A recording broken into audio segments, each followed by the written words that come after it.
Hello प्यारे बच्चों, कैसे हैं आप सब। आई होप कि आप सब बहुत बढ़िया है। और बच्चों आज हम करने वाले हैं आपका चैप्टर नंबर 7 नीति की दोहे। इससे पहले मैंने आपके जो 6 चैप्टर हैं उनको कंप्लीट करके आपको वीडियो अपलोड कर दी है। अगर आपने नहीं देखी तो जरूर देखें। इस चैप्टर को भी हम बड़ी अच्छे तरीके से सॉल्व करेंगे। तो बच्चों नीति के दोहे, ठीक है, हम इसको अभ्यास प्रश्नोत्तर ही सॉल्व करने वाले हैं इस चैप्टर में। अगर आपने पाठ नहीं पढ़ा तो जरूर पढ़ लें। चलिए बच्चों शुरू करते हैं। निम्नांकित प्रश्नों के उत्तर देखिए। तो देखो, कवि के अनुसार अति, अति मतलब होता है अति, अति मत करो ज्यादा, ठीक है। तो कवि के अनुसार अति कहाँ कहाँ वर्जित है, तो कवि के अनुसार अति हर जगह वर्जित है, ठीक है। अगला है, कबीर के अनुसार निंदक को निकट रखने से क्या होता है बच्चों, मतलब जो हमारी निंदा बुराई करता है उसको निकट रखने से क्या होता है। तो कबीर के अनुसार निंदक को पास रखने से हमारे सभी दोष दूर हो जाते हैं। एके सादे सब सदे से क्या तात्पर्य है, तो एके सादे सब सदे से तात्पर्य है कि किसी एक की मानने से सभी मन जाते हैं। अर्थात किसी आधार को साथ देंगे, अगर हम बेस जो आधार होता है, नींव होती है, उसको साथ दें तो सभी आधार के स्वयं ही सध जाएंगे, ठीक है। अगला है, कवि तुलसीदास ने काया और मन की तुलना किससे की है, तो कवि तुलसीदास ने काया की तुलना खेत से और मन की तुलना किसान से की है। संत हंस गुण गही पय से कवि का तात्पर्य क्या है, तो देखो बच्चों, उपयुक्त सूक्ति में कवि यह बताना चाहता है कि संत उस हंस के समान है जो जल को छोड़कर दूध को ग्रहण कर लेता है, ठीक है, यानी दोष को छोड़कर गुणों को अपना लेता है।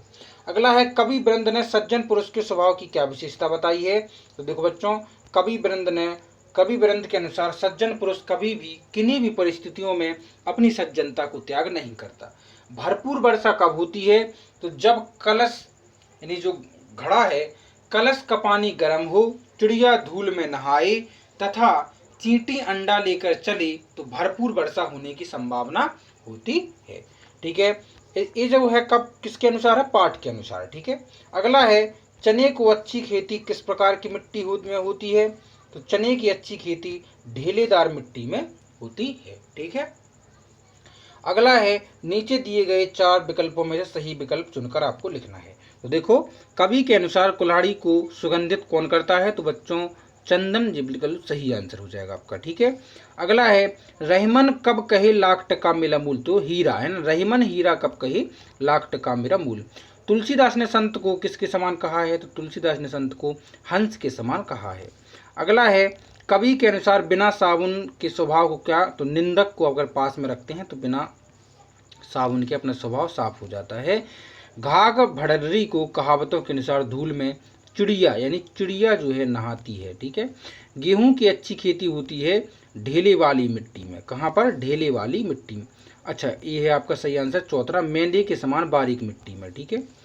निम्नांकित पंक्तियों का भाव स्पष्ट करना है। देखो बच्चों, भाव पहला है, करता था सो क्यों किया, अब करी क्यों पछताए, बोया पेड़ बबूल का आम कहाँ से पाए। तो देखो, कबीर कहते हैं मनुष्य को किसी के प्रति कोई भी काम करने से पहले अच्छी तरह विचार कर लेना चाहिए। कोई भी काम, गलत काम करने पर प्राप्त परिणाम को देखकर वह बाद में पछताना मूर्खता है, ठीक है।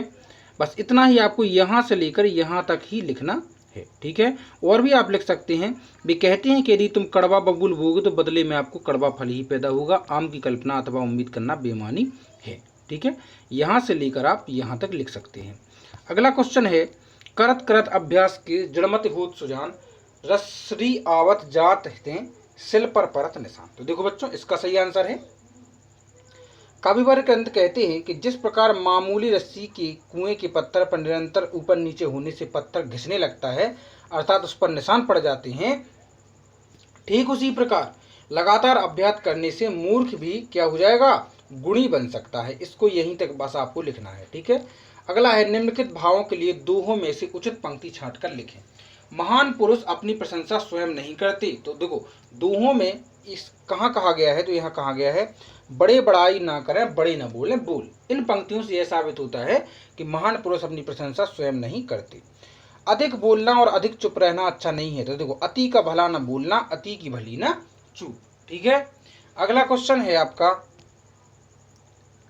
भाषा अध्ययन का निम्नलिखित शब्दों की तत्सम रूप लिखिए। तो बच्चों, तत्सम रूप भी शब्द होते हैं तत्सम शब्द जो संस्कृत से ज्यों की त्यों लिए जाते हैं।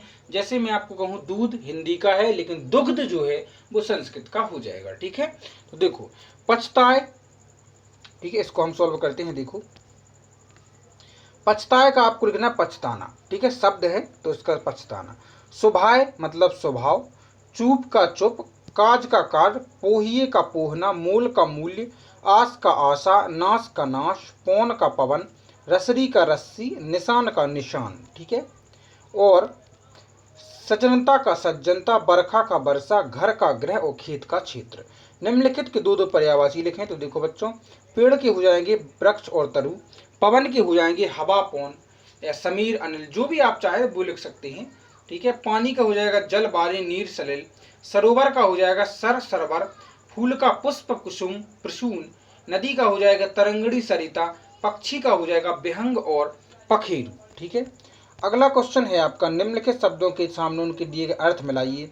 देखो बच्चों, कुटी, कुटी मतलब होती है आपकी झोपड़ी यानी झोपड़िया। ठीक है, हित मतलब होता है भलाई, सकल का मतलब होता है समस्त, सुरभित का मतलब होता है सुगंधित, और उद्यम का होता है परिश्रम। ठीक है, इस प्रकार से आप मिला सकते हैं।